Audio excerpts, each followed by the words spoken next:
Chris and Chris Talk Movies. Hello, everyone, and welcome back to the podcast. My name is Chris Okay. Ferry, and of course, this is my co-host. My name is Chris Huddleston. My video froze there for a second. I think it's okay. I think the way this records is we'll be fine. Okay. We are both very excited to be talking to you about a brand new movie. So, spoiler alert in advance. We will definitely spoiler. There's a lot Yeah. I feel to talk about. Anyway, we didn't set it up last time, but today we're going to be talking about the new Flash. Have a synopsis for us, Mr. Huddleston? I do. So this one was directed by Andy Muschietti, I believe is how you pronounce his name. He directed the two recent It movies. It stars Ezra Miller, Michael Keaton, Sasha, I don't know if it's Kale or Callie, Michael Shannon, Ron Livingston, Ben Affleck, some other people. 2023 movie, which is currently on Max, which used to be called HBO Max. And the synopsis from IMDb is Barry Allen uses his super speed to change the past, but his attempt to save his family creates a world without superheroes, forcing him to race for his life in order to save the future. All right. Yeah, so this was a new another way you could synopsize it even shorter would be like the Flash runs so fast he goes back in time to save his parents and he messes everything up. Yep, exactly. Right. Yeah. So this was it was a new movie for everybody, I guess, but it was a first time watch for both of us. So what did you think? Yeah, let me just reiterate. Spoiler alert. We've got to talk. There's like Easter eggs and stuff that we've got to talk about. Yeah, and so we're going to talk about it. So if you haven't seen it and you want to see it and you don't want us to spoil it, go watch it on HBO Max or whatever. Yes. And Yeah. if you've already seen it and you want to talk about it with us, although we can't hear you, here we go. You know what I think? I think what I thought about it was better than I was afraid it was going to be. I had more fun than I thought I was going to have. The DC Universe movies tend to just feel so serious and like heavy and like, oh my God. Mm-hmm. And this actually, I laughed out loud a few times in this one. I thought there were some sequences that, the little kid in me was like, oh, that's cool, And there were some sequences that I thought were really fresh and funny. I did think overall the thing felt too long, and it didn't entirely avoid feeling kind of heavy and leaden in certain parts. There's a lot of CGI in this that just feels like they stopped halfway through, like they just didn't render it. You know what I mean? Like, Oh, for we sure. can talk yeah. about the We'll parts, get but into that, yeah. I was like, did you run out of budget or hard drive space, or why isn't this fully baked? I mean, there's some stuff that really looks like crap, But the parts of it that I liked, I found very endearing. And yeah, I mean, I guess I was expecting sort of more of the same with maybe a few highlights, and it was better than that. What did you think? Yeah. So, as you said, definitely the worst part about it is the CGI, and it's not always terrible. The movie, I would say, and I know some people who, if I said, "Hey, watch this movie," are going to be like, "I tried to watch for like 15 or 20 minutes, and I couldn't take it." It doesn't start out great, and that's where a lot of the bad CGI is. So there's a scene early on where there's like an earthquake or something, and this building is collapsing, and the Flash is saving these babies that have fallen out of the window. And so wait, let's set it up a little bit more thoroughly than this. All right, so he always feels like Batman calls him when there's some sort of like lower level disaster happening. We have to point out that Batman in the beginning is Ben Affleck. That's right. Yeah. And so he gets a call from Alfred, and everybody else was busy. So he's like, Barry, I'm going to need you to go and say there's a hot problem at the hospital. There's like a sinkhole. And so he's sort of complaining the whole way, and he gets there, and the whole east wing of the hospital, which he can sort of sticks out, it starts to collapse.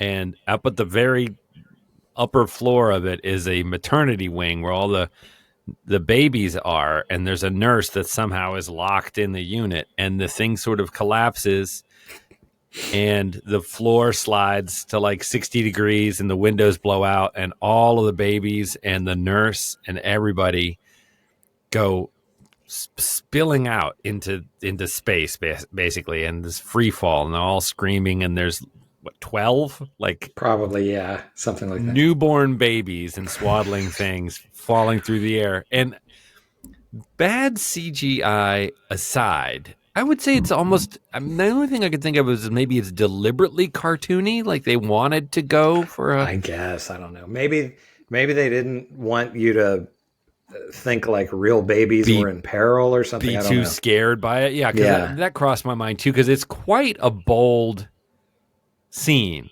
You At know what I one mean? point, Like he puts a baby in a microwave. Yep. so Not to kill the it's- baby, to save the baby. No, it's definitely so. Barry is, But there is a he's baby like, in a microwave. he's already got low blood sugar. They established that he has to eat like a horse all the time because his Which metabolism makes sense is so because crazy. you think of Sure. like Michael Phelps with swimming, where he ate like 15,000 calories a day or whatever. So yeah, that makes sense. So he's already started off on a bad morning because the woman who knows what he likes at the coffee shop is out sick that day, and he's got a chatty guy instead who just won't make his sandwich. So he got low blood sugar, and he's sort of taking this all in. He goes into like high speed mode, and he's clocking all of these babies in midair. And, one baby has got like, there's like a whole box of scalpels that has come open, and the scalpels are all headed right at the baby. Another one, there's like a oxygen tank that has gotten dinged and has ignited, and so it's like a huge flamethrower, and a baby is headed right towards the flames, etc., etc., etc. There's a huge heavy cabinet or something that looks like it's about to smush one of the babies. So he takes all of this in. It's literally 12 babies, and so when he takes off, he doesn't go for the babies. He goes for the vending machine. He punches his head through the vending. It snarfs down all of this junk food to get his metabolism up. He gets a burrito and heats it up in the microwave. And exactly. And then he starts saving babies and hopping from thing to thing. And he puts the baby in the microwave so that when it passes through the flamethrower, it's protected. And he throws a bedpan that knocks the things out of the way. And he does all of the, we've seen it in Marvel movies when Quicksilver is the Marvel version of the Flash. They have a lot of fun with these slow-mo scenes. And I thought this scene was actually pretty fun, but the CGI is poor. And I really thought the only explanation for it was that they might have deliberately wanted it to be cartoony so that people didn't really feel traumatically worried about babies. Yeah, but the CGI is just laughably bad. And I would kind of disagree on this scene. It feels like it goes on forever. It does. And it kind of stands out compared to the rest of the movie. It doesn't. I guess this is to set up, his powers or whatever for people who aren't familiar, which I don't really think you have to do a whole lot with the Flash other than just be like, he runs really fast. I mean, it's not a complex, setup, I don't think, but I sort of disagree though. I mean, it actually, they have give him other powers where he can go through walls and things like that. Yeah, the Speed Force thing is he can phase because he just moves his molecules so fast that they kind of go through other molecules, and it turns out he can run faster than the speed of light. So that's how he's able to kind of go back in time and change things. So it's not just that he's really fast; it's that he's. For me, the narrative purpose of the baby scene, aside from laughs, is to set up the mentality of this still young man who has what, I'm not a psychiatrist, but I mean, looks like pretty acute ADHD. Like he is a mile a minute. His brain is a mile a minute and easily distractible and all these sort of classic textbook things. And he has, to call him cocky isn't quite right, but I think this idea of I can save them all, I can fix it, right? I have time. I'm fast enough to do it all. And that is the kind of mindset that we want to establish with this first scene, because even though he is told explicitly, don't mess with the timeline. You can't go back and say, Batman says to him, our loss defines who we are, right? Mm-hmm. And if you go back and you change that, who knows what else you're going to change? It could be cataclysmic. Don't do it. And he says, yeah, but I can do it. Right. And so he does it. And guess what? It messes up everything. So narratively, I don't think it needed to be that long. But narratively, for me, that scene was about showing us a young man who hasn't had the life experience, I guess, as a superhero yet to know. And his mother even tells him that there's not a solution to every problem. Mm-hmm. But it's like Spider-Man. He's like, I can do both. Right. Mm-hmm. There was a lot of Spider-Man echoes in this depiction of this character for me. And you know what? I didn't really think about that, but yeah, now that you say it, I agree. So one thing that I think we ought to touch on is Ezra Miller himself. So I don't want to litigate, all the problems that he's had and all the issues with him and everything. I want to judge this just on his performance. And I didn't particularly like him in the Justice League. I thought he was kind of annoying. And I was anticipating not liking him in this, but I actually did like him, and I thought his performance is good. So essentially what happens is his mother has died in this, she's been murdered, I guess, and his dad has gone to prison for her murder, even though he didn't do it. And so Barry Allen, the Flash, finds that he can run fast enough that he can reverse time. And this opens up these, a multiverse or whatever. So he goes to another multiverse and finds another him who is not a superhero. And I thought his performance was really good in terms of, so the main timeline, I guess you say, Barry Allen is a little bit older, and this him that he meets is 18, and a little more. So the him in the present or whatever is a little more mature than this other one, and I thought he did a really good job of displaying the differences between them. And so then when the movie really picks up is in this other universe or alternate timeline or whatever, there is no Superman. There is Batman, and he knows that Batman is Bruce Wayne. And so they go to find Bruce Wayne, who is retired or, has quit or whatever, because Gotham has become this really safe city, one of the safest cities in the country. And so he has, given up. So when they go there, it is the Michael Keaton, Tim Burton, Bruce Wayne. And so things really start to take off then, I felt. And I wonder, and we'll get into later, I think we can get into, this movie didn't do well. And I think we should talk some about, what we think was the reason for that. But for me, having been, growing up with the Michael Keaton, that was kind of our first real Batman. I mean, you had the 60s Adam West Batman, but, that was a really corny Batman. But the first, kind of on-screen movie Batman was the 1989 Tim Burton, Michael Keaton. And so I was just in heaven with all of that stuff with Keaton. And they have the Danny Elfman music. And I kind of wondered if it was just going to be a cameo, and it's not. I mean, he's in it for pretty much the second half of the film, probably for an hour, I would say. He's pretty much Batman in this movie. Oh, yeah. I mean, yes. We do see Ben Affleck, but this is really, if you had to say, well, mostly who plays Batman in this movie, it's Michael Keaton. Yeah. And what did you think of all of that? Well, I thought it was a lot of fun. I think they held it lightly. They got some of his catchphrase. You want to get nuts? Let's get nuts. Yeah, I'm Batman.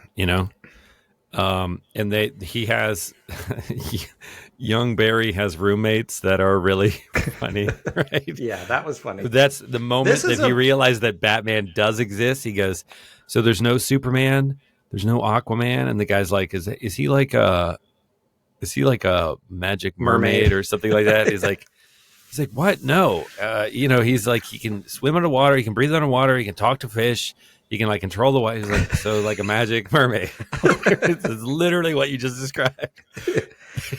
I thought it was really fun. And then the girl goes, I'm Batman.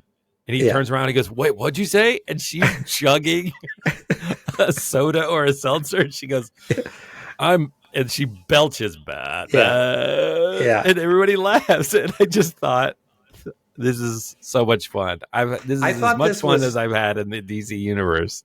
I thought this was pretty well written and with a lot of good dialogue, Yeah, it is pretty well written. I mean, the comedy is sophomoric, and I don't think it chimes all the time. Like, he's got two coworkers that are basically, they're just dicks. It's a guy and a girl, and they're just like cartoon frenemies. They're sort of his friends, but all they are is mean to him. And the time that in the way in which they're mean to them it feels comic booky. So there's a part of me that's like, some of this movie is, painted as though it's a comic book. Some of this movie is painted as though it's a part of the DC franchise. Part of this movie feels very Marvel Cinematic Universe wannabe, which is sort of different than comic booky. And so in none of it, for the most part, the whole thing doesn't quite gel. Those different ribbons don't weave seamlessly into, one cohesive thing. I sort of felt like, okay, well, this sequence is cartoony. This sequence feels like a Marvel knockoff. This sequence feels like DC Universe. But to be fair, there were some sequences I'm like, this sequence is really enjoyable. Like, some of the times I think it's really funny. There's a scene early on when the Ben Affleck Batman, while he's saving the hospital, the Ben Affleck Batman is chasing down the bad guys that caused the whole thing. And his bat jet comes in and a hatch opens and sort of deploys the Batmobile. And he goes screaming off, and we're street level following the Batmobile, chasing this car. And he goes skidding around a corner and like shifts gears. And then it cuts to these school kids that are just like grade school kids that have just on a school trip. And they're just like, whoa, awesome. And it takes a moment to remind us why we love comic book movies. It's that kid in us that's like, oh, that was cool. And it was cool. The sequence was genuinely cool. So that worked, Yeah. There's a lot of that in this, especially with a lot of that, the Ben Affleck stuff. There was a lot of bad CGI with that too. And one thing this is a very nitpicky thing, but one thing that kind of annoyed me a little bit with that is he's talking with the Flash while he's on the motorcycle or whatever. Right. And, they're they on know comms. They've got like comms. Yeah, they have comms. But they know each other's identities. Right. But he's still doing, the Batman voice. Well, Right. it's like, why do you have to do the Batman voice when he knows? And he's like, Bruce, blah, blah. I don't know. That's a very nitpicky thing. But I really felt like once you get to it seemed like all of the good CGI was the Keaton stuff. And there was a lot of that, what you're talking about, where it's just like, wow, that's cool. Because of the ability to use CGI, they were able to have him be much more active and mobile than he ever was in the Burton movies. Right. So there's a lot, the cowl still doesn't let him turn his head, but right. They had a body double, or they sped it up so that his jujitsu and everything actually looked pretty dope. Like the jujitsu and all of that. Like, that looked good. And you have a little bit of this in the Burton movies, but they do a lot of him, flying with the cape. Yeah. And also with the Batwing, there's a whole bunch of sequences of him flying around, and it, rotates and all. And so all of that, there was a whole lot of, wow, this is just awesome. for me in all of the Keaton Batman stuff. Yeah.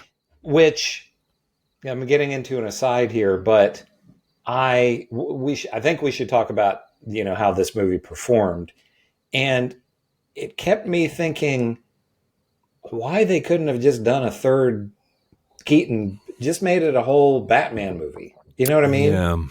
Yeah.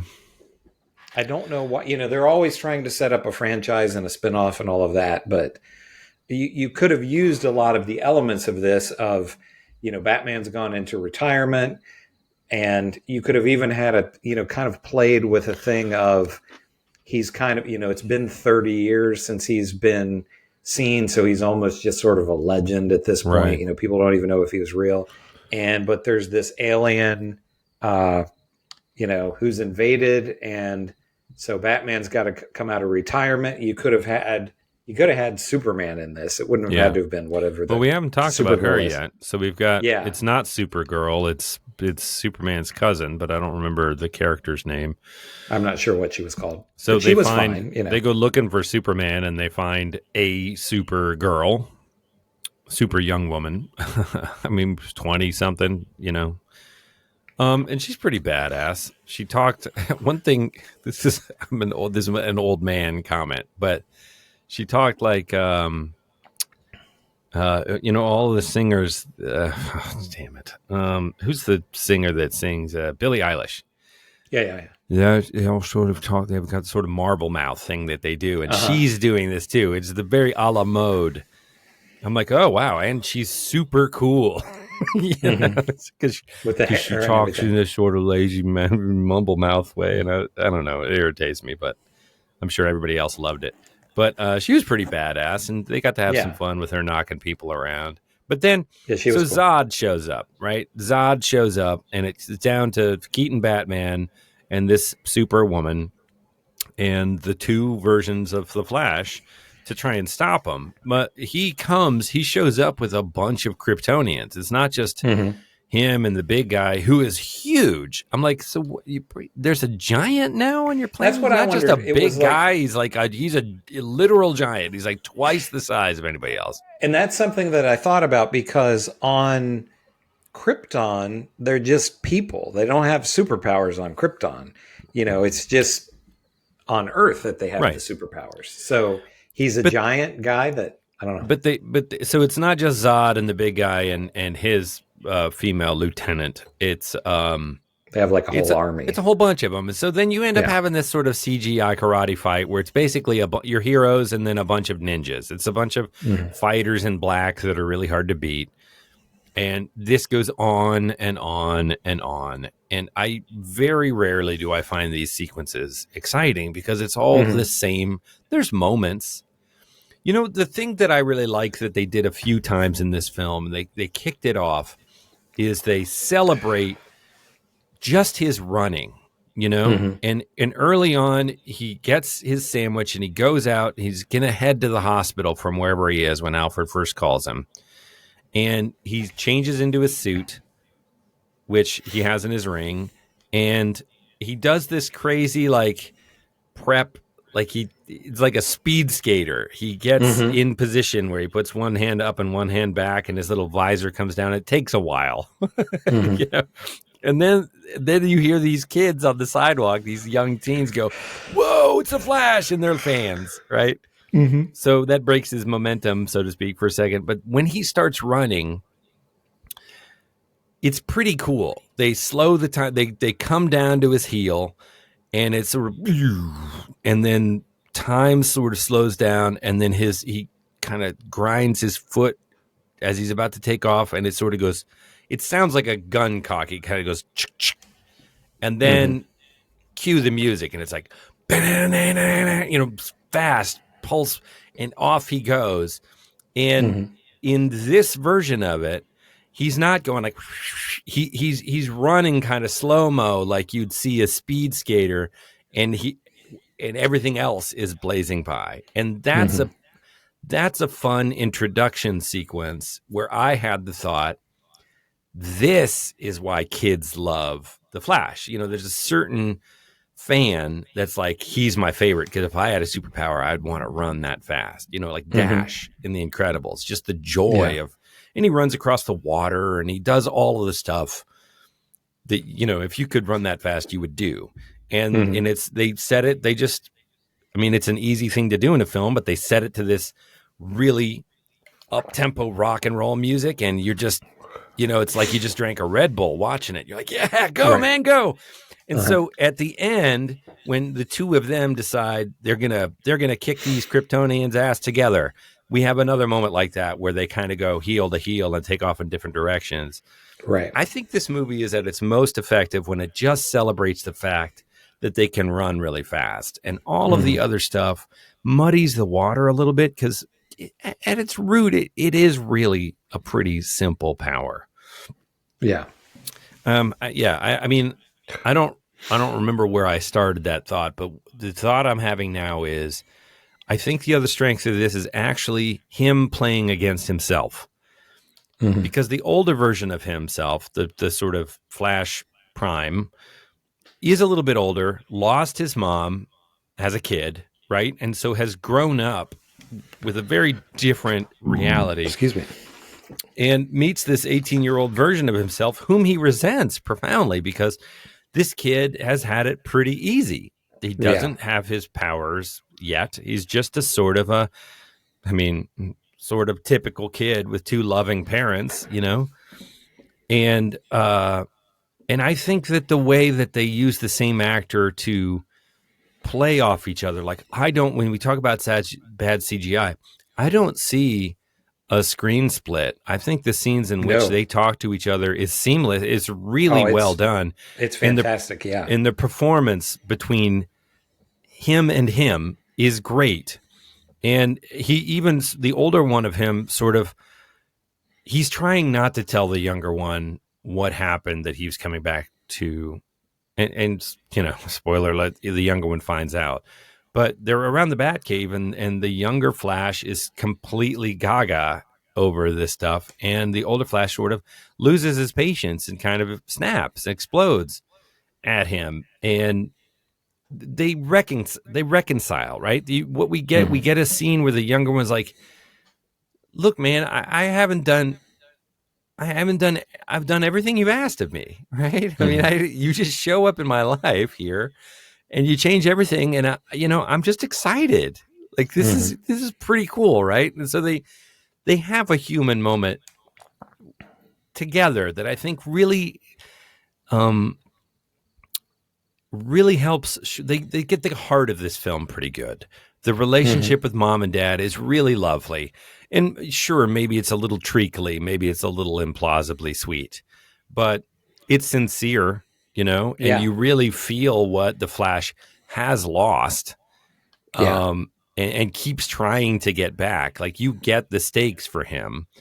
And this is another moment when he learns something about himself by having to pal around with himself. And the thing we haven't mentioned is that the night that the younger Flash gets his powers, the older Flash loses his.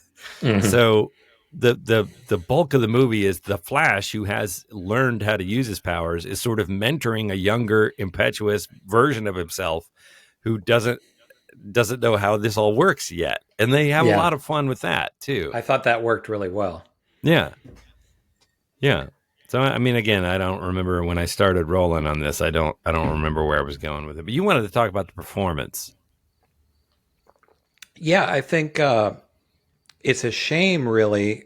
And again, I'm not condoning anything and I don't really even know all the stuff that. I knew it was a big kerfluffle, but I don't know the details of what. Yeah, I think he basically was grooming this girl and like sort of held her against her will and all this kind of stuff. Yikes. I don't know, but there's a bunch of. So not just not just drunken outbursts, but like some pretty bad stuff. And I think there were like drugs and guns and stuff involved. But anyway, I don't know all of the details, but I think it's a bit of a shame if he has, ruined his career, because like I say, I think his performance is very good. And then he also plays an older version of himself where it's like the younger one continues trying to reverse the timeline over and over and over and over again.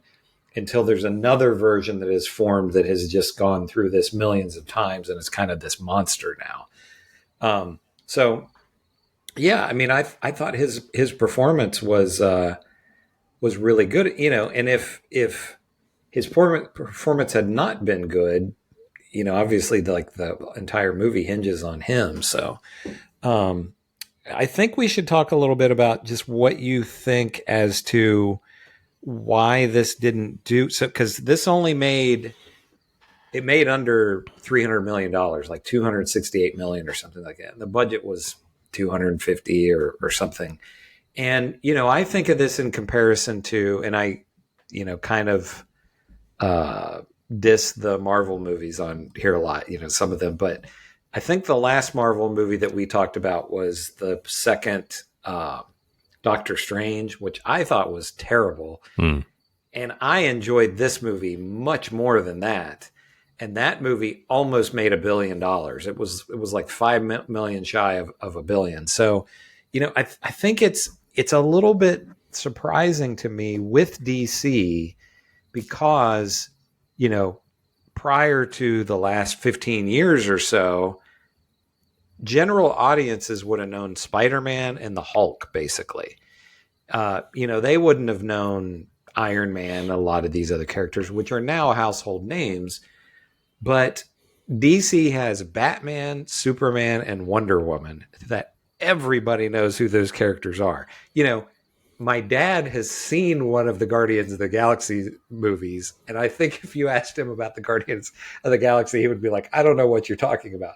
But he knows Superman and Batman and Wonder Woman, Sure. So it's kind of amazing to me that they have these characters and they keep somehow managing to not connect with audiences. So, I don't know with this if it was, I don't know how much people knew about Ezra Miller's problems. I don't know if, when the trailers came out for this, I think everybody, our age was like, oh, damn, they brought back Michael Keaton as Batman. But, I got to thinking about it. If somebody's under 40, probably, they weren't around when those movies were made, Right. So they have no real attachment to those. And so go ahead. And the joke at the end, of course, when he quote unquote fixes everything is, Bruce pulls up and he's like, oh, phew. And my dad is, what he does is he moves there's a Hail Mary they do to try and get his dad out of prison, where they have some store video footage that Bruce Wayne has cleaned up for him. And that the hope is that it'll show his dad's face in the cleaned up footage, and that will exonerate him because there's an ironclad alibi. And the original thing is he never looks up. You don't ever see his face. So what Barry does when he fixes the thing he first did to save his mother, he undoes it. He has another idea, and he moves the can of tomatoes, the rack of tomatoes that his dad was going to the store to get, higher.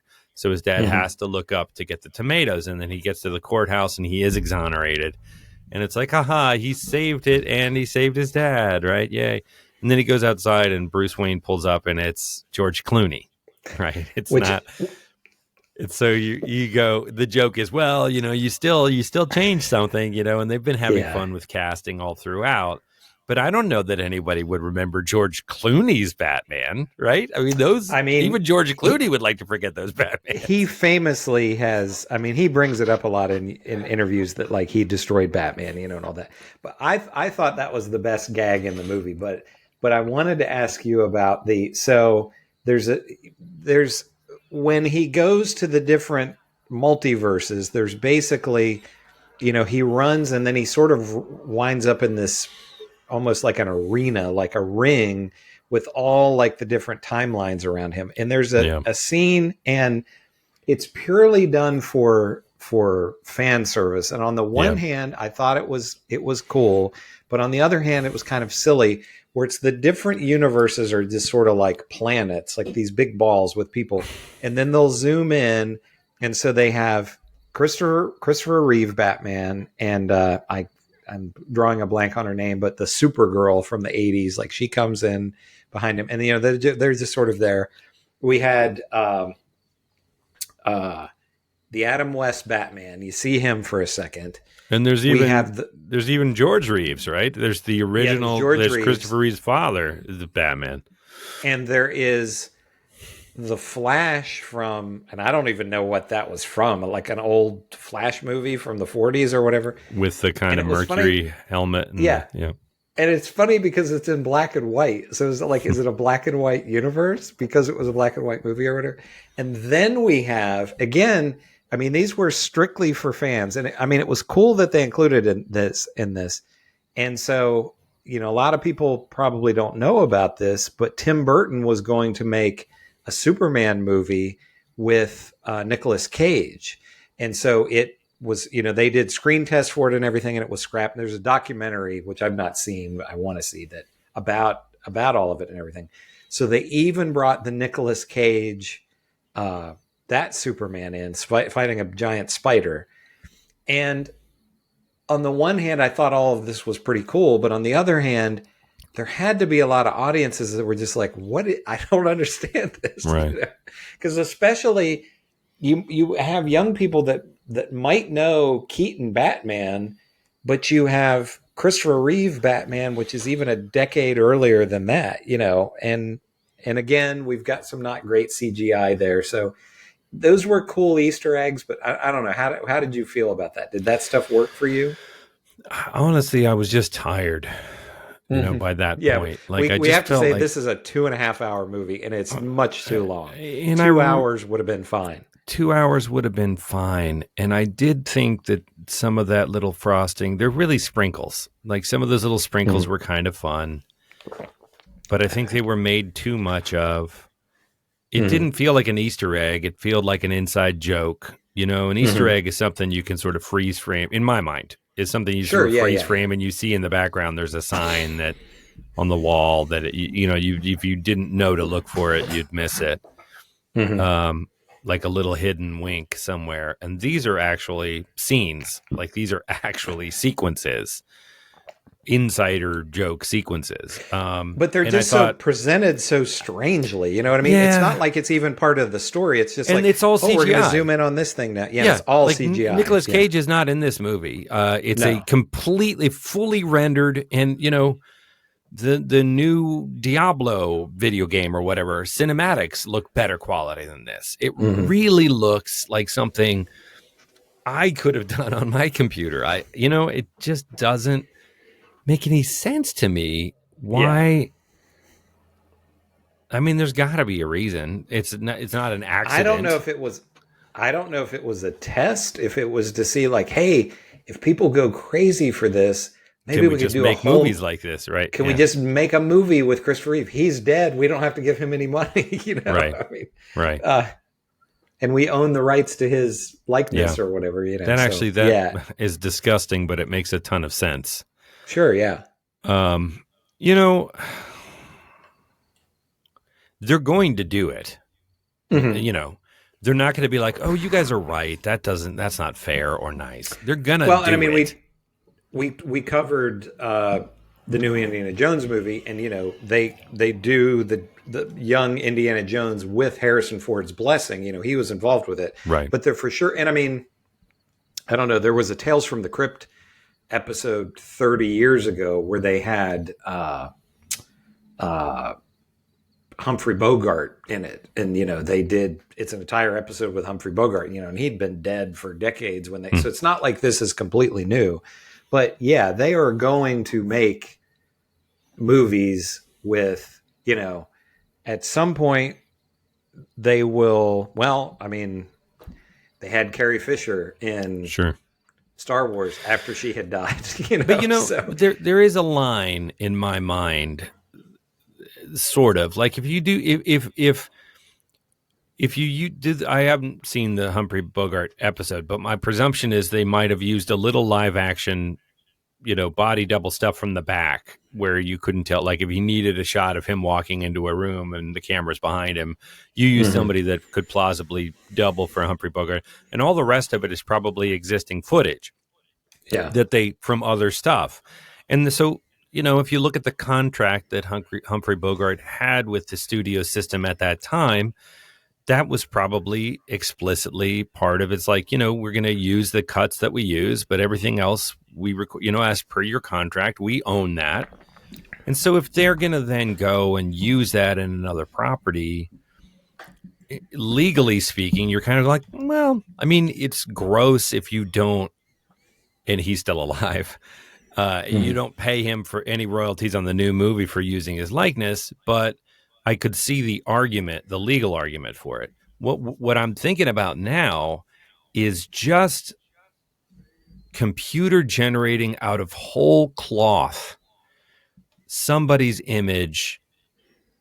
Like, well, we can make the computer look like Nicolas Cage, so let's just make a movie with the virtual Nicolas Cage in it. As opposed to making up a Superman, we're gonna use Nicolas Cage's face, and there's nothing he can do about it because it's not really him. And that's, and we're not gonna pay him anything. We're just gonna use his likeness and argue that that's like, well, he's a known figure, so it's public property, and he never showed up on set, and we don't use his voice. We paid somebody else who sounds like him, so.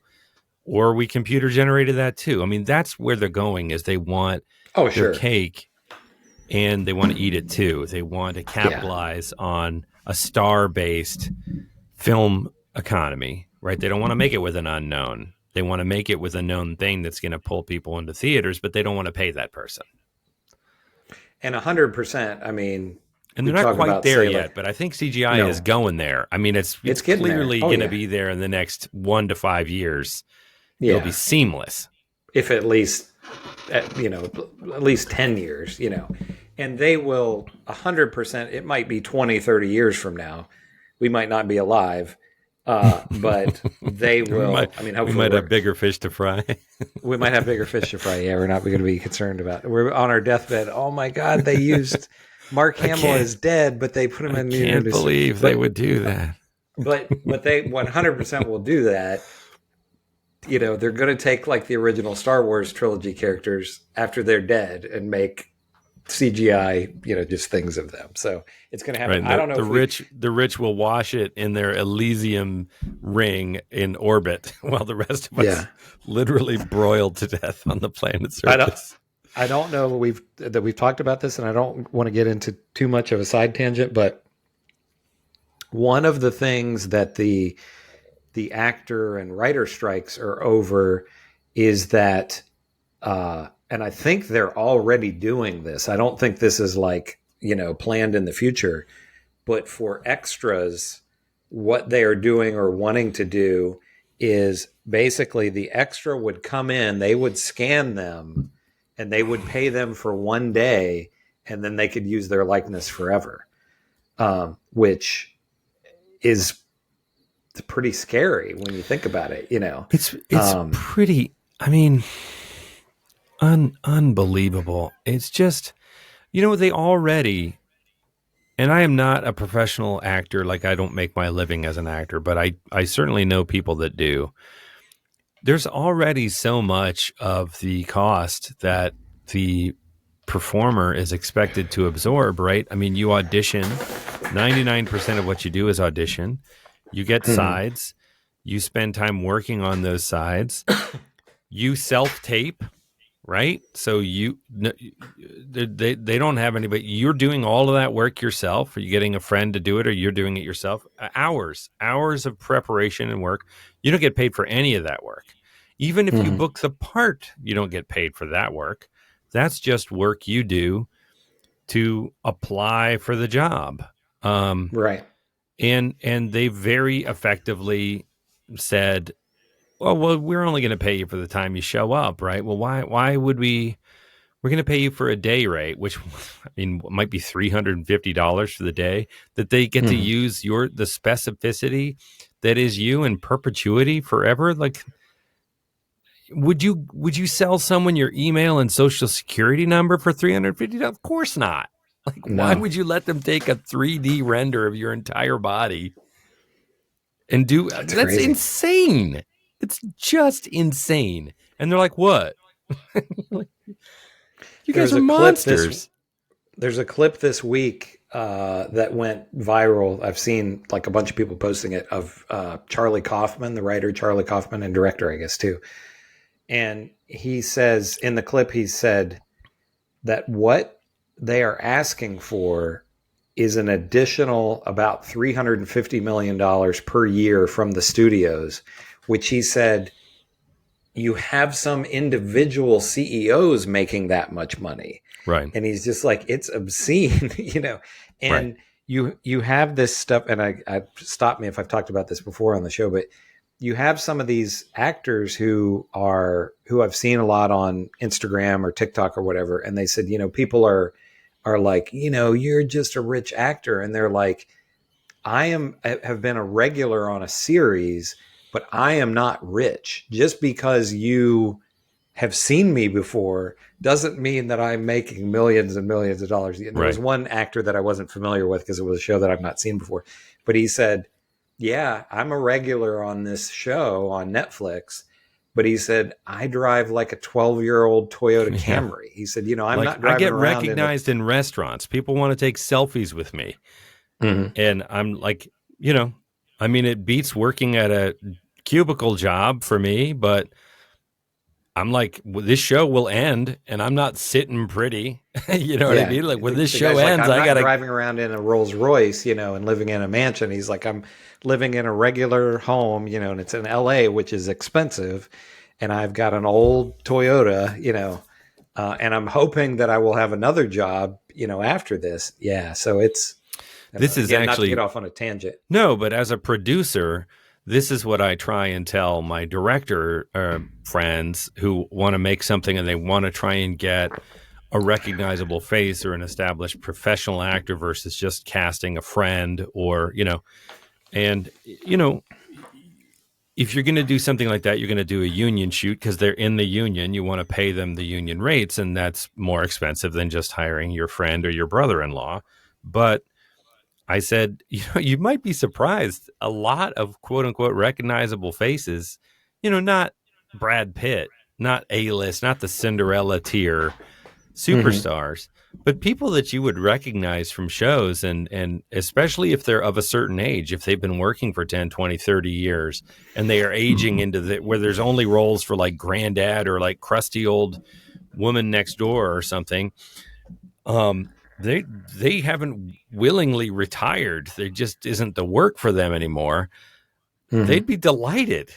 They'd be delighted to do it for, and if you've got like, I don't know, $1,000 for their day rate and you can shoot out everything. If they've got 4 scenes in the movie, which is a lot, and you could shoot them out in a day or two, we can raise that money. Like that is doable. And then you get, it just elevates the whole quality because these are not only seasoned performers with an enormous amount of experience, but they're eager to do their craft and they'll show up to set prepared and they will bring with them good ideas. I mean, it's a delight when you can make that happen. I think I've talked about this, but before, but I think it's really, we think of the Brad Pitts and the Tom Cruises, but for the vast majority of professional actors, it's a working class thing. It's like baseball used to be.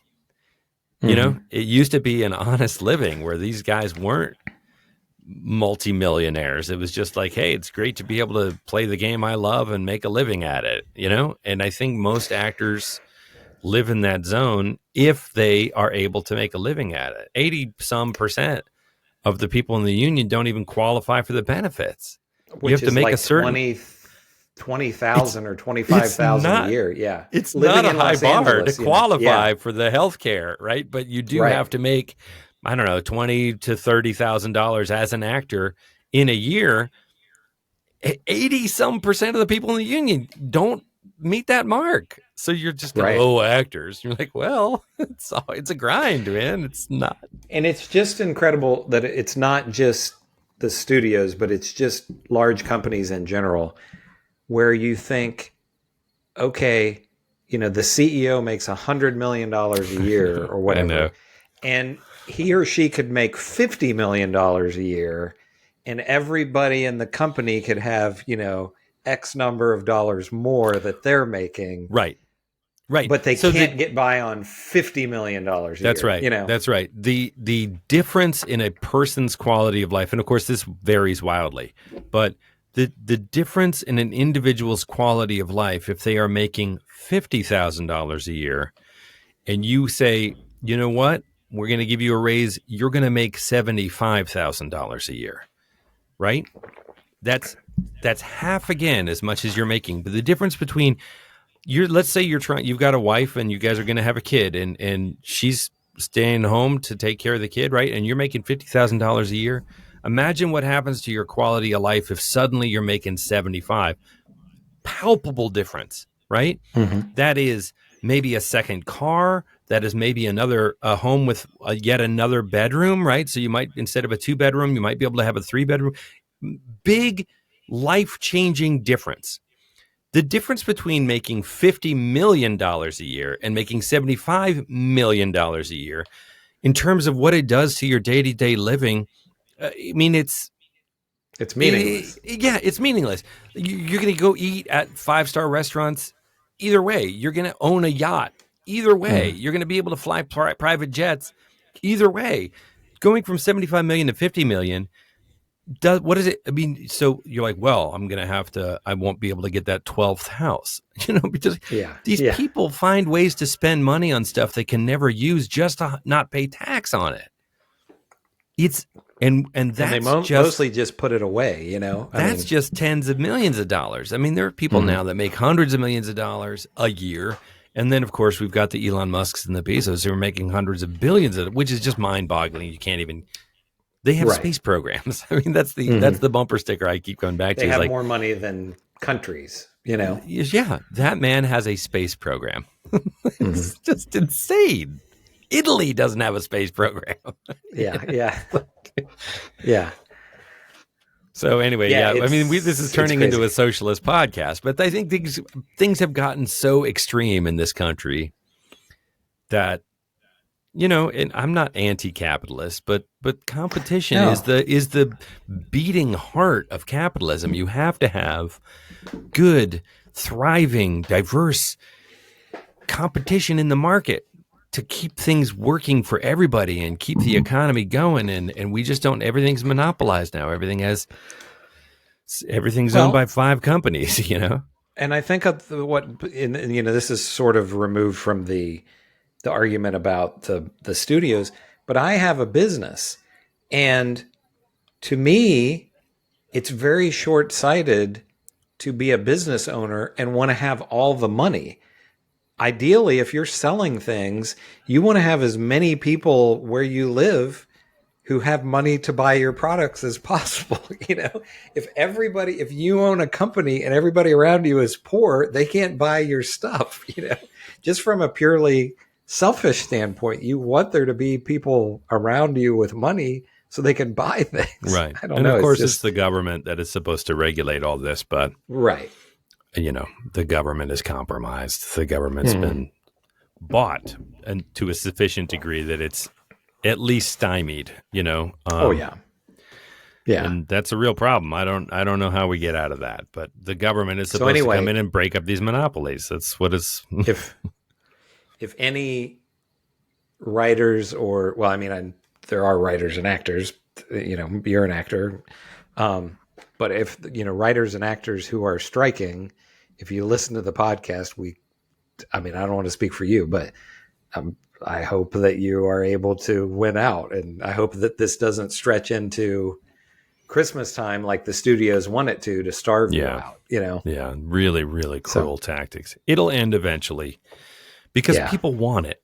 People want good content. AI is not smart enough to write good content yet, although they're certainly working on that. I think people want to see good stuff. And there's a place for the popcorn movie. I love me some Lord of the Rings.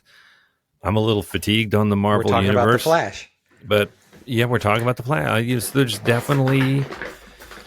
There's definitely a market for that stuff, but we also harp on this. I miss in the 80s, I miss the just adult drama. I miss the legal thriller. I miss the mid, for sure. Yeah. The mid mid-budget films, are gone. It's either low Character budget. driven, like Indiana Jones, Raiders of the Lost Ark, perfect example. Like a relatively small movie that ended up being a hugely popular franchise. Going back and watching that first movie again, you realize, my daughter said, the CGI kind of sucks. I'm like, well, come on. It was 1980, whatever it was. Give them a break. Yeah. But it's not a big feeling movie. It manages to create a big global feeling scope in very intimate sets. Mm-hmm. Right? There's this market chase. It's actually quite an intimate set, although they make it feel like a different part of the world. And then they have the plane flying and the dot going around the map, a great motif. So it does these, I want to use the term homespun feeling ways of spinning a bigger yarn and making it feel like it's the Ark of the Covenant and the biblical, the wrath of God and the Nazis. And it really, it's not that big a movie to have done as big a job as it did. And it's because it's all the pieces, but great performances, terrific casting, great directing, a story that I think on paper studio execs might have said, I don't know if this is going to work. Like, are people going to like this? And of course it's slam dunk. It's one of the famous home runs of certainly of our cinematic timeline. But, I showed it to my daughter. My daughter loves Indiana Jones, so it can't, it's got to be timeless to a certain degree. Oh, sure. But people don't want to roll the dice on that stuff. I mean, I guess there's studios like A24 that are still kind of making thoughtful, lower budget, interesting stuff, but it's the exception. Very much the exception. Yeah. Along those lines, and not to get even more far flung, did you watch the third episode of Ahsoka? Yes, I did. Yeah. I'm liking Ahsoka. I've not watched it yet. Yeah, I thought the first two episodes were great. People have talked about how slow it is, but it doesn't feel slow to me. It's a little, like, compared to The Mandalorian, it feels a little more drama than action overall. And I think part of that is just Rosario Dawson's performance as Ahsoka. Like, she's very stoic, Jedi. Yes, and she's very Jedi. She it's hard to play a Jedi who's supposedly so zen, so stoic is the right word, but also have it be dramatically interesting. Sure. Because they have to care and they have to have feelings. They can't be such masters of their feelings that they can't emote or it's boring. Exactly. Yeah. Exactly. We talked a bit about with the last episode, we talked a bit about the cartoon, which I said I've not seen. And I was reading some stuff this week that people were saying they felt Mary Elizabeth Winstead is miscast in her role. How do you feel about that, having watched the animated stuff? It's different.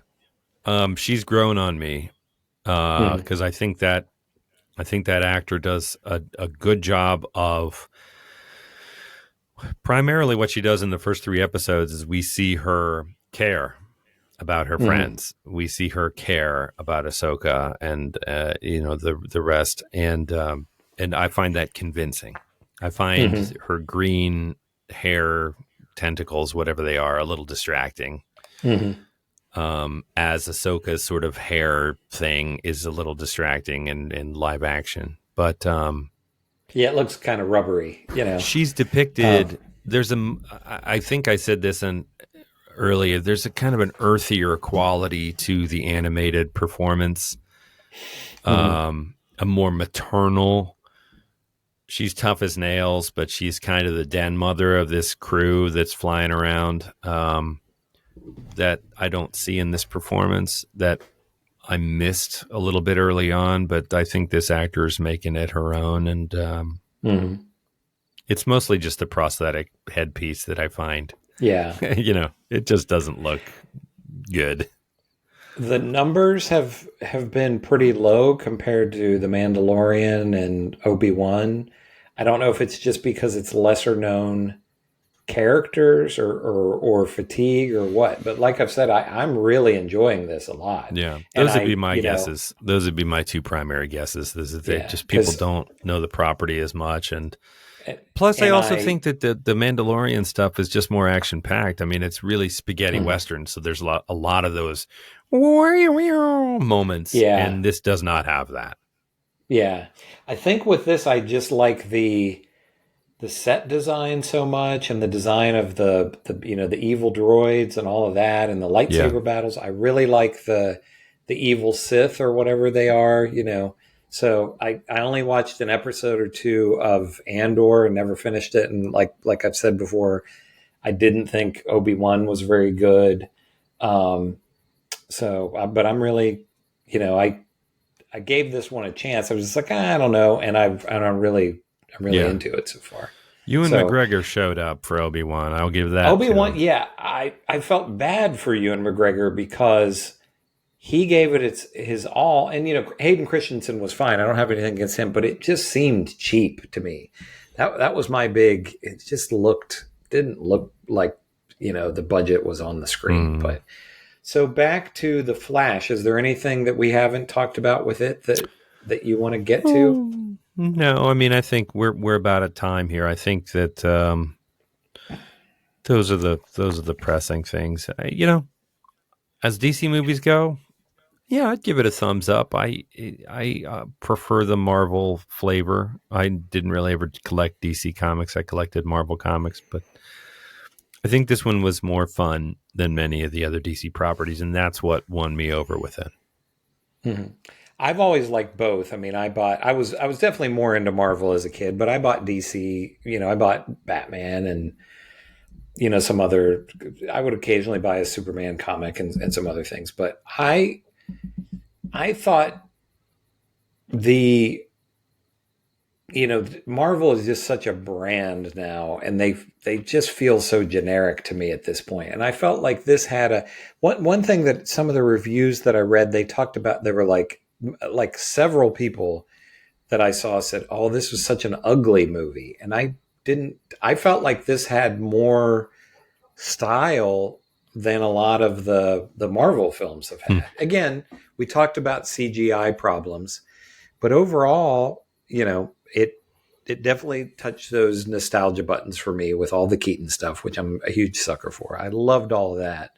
I was kind of grinning ear to ear watching that. But I thought Ezra Miller, his performance was really good, and all the performances were good in this. The girl who played Supergirl or Superwoman or whatever she is, was great as well. And so, if this is your kind of thing, if you're not into superhero movies, then avoid it. Yeah. But especially for people who liked the Burton Keaton Batman movies, it's worth watching just for that. I've talked to a couple of people where it's like, yeah, I know you're not really into, superhero movies, but you liked those 80s and early 90s Batman movies. You're going to be into this just for that. Yeah. So, I would give it a thumbs up. The only other thing I would mention, too, is I think a lot of these movies are trying to find a way to be sexy without striking the wrong chord, right? And most of them are unsuccessful at that, right? These are movies. That's interesting that you bring that up, because I have read a good bit of... So it's kind of funny where people are, I'm sort of late to the game, but where people are giving up on Twitter or X now. And I've really gotten into Twitter in the last couple of years because I kind of gave up on Facebook. And a lot of people have talked about how sexless movies are now, especially with these Marvel movies where there's not even really romance in them. You know what I mean?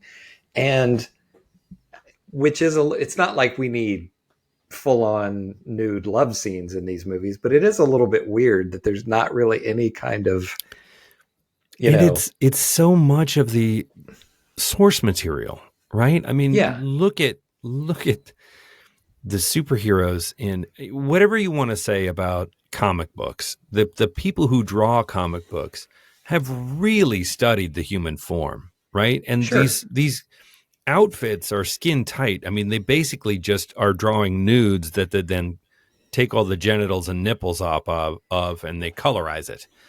Yeah. And, and that was, as a teenage boy, that was a big part of the appeal for me, was just being like, Sure. oh, she's pretty hot, Yeah. I think that there's this, they have some fun with it. They talk about how uncomfortable the Flash suit is in the crotch, right? There's a scene where the Superwoman gets her suit on for the first time, and she's sort of doing a Superman thing where she's just kind of hanging in midair 3 or 4 feet above the ground, and she's looking out at the horizon, and it's a reveal.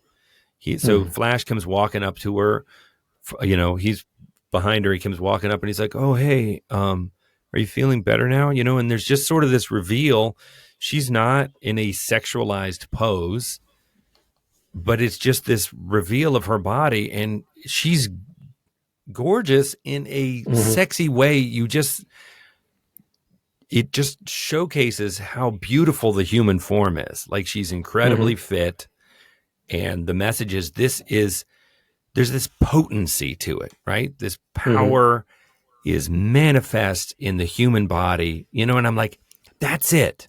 That's it right there. It's not, certainly some comic books are more overtly sexualized, certainly. And I think that in the movies, they did a little bit with Black Widow and the earlier stuff, and then Me Too happened, and I think they kind of were like, let's be kind of careful with this, Because it does in 2022, 2020, 21, 22, it starts to feel kind of gross and exploitative in ways that aren't right. But the source material is hypersexualized. And I think they're trying to find a way where Thor can be, you can kind of laugh about it in a teenage way, where the lab technician who's female is like, touches his bicep or something. It's kind of like, and we're supposed to relate to like, he's an Adonis, but he's so open. He's got a friendly smile. He's approachable. So they're doing all these things to keep it from feeling cringy. And I think what they're like, what, if we're going to err on one way or the other, let's err on the side of innocence. And, but if you're going to get adults invested in this, there's going to have to be some chemistry, some genuine chemistry. And, it's got a bubble. They can have a kiss without it being, we've talked a lot about the Indiana Jones movies in this episode. Well, he always had a love interest in each movie. Yeah. And I don't think those were super cringy, and it wasn't like we saw any actual love scenes or anything like that, but there were kisses in the films, And by the time they get to Crystal Skull, he's had 3 ingenues and he's back to Marion. And he's like, I've been with a lot of women in my time. And she's like, well, what was the problem? He's like, they weren't you, sweetheart. And I think that's meta. That comments like not the female leads in both Indiana 2 and 3 there was chemistry there. They had sizzle. They just never got to. It was never Marion, man. I mean, right? Sure. She was always the one, and so then we get her back in the 5th one, and I think it's right having his goddaughter be the female foil, because we get the sort of I don't mean this to sound offensive, but geriatric chemistry. They're at the golden age of their life, so we get to see her again at the end of that film. But his female counterpart throughout is family, and not So they get that kind of counterpoint, and that spark in different ways. And again, James Mangold, man, high five, like virtual high five, James Mangold. Oh yeah, for sure.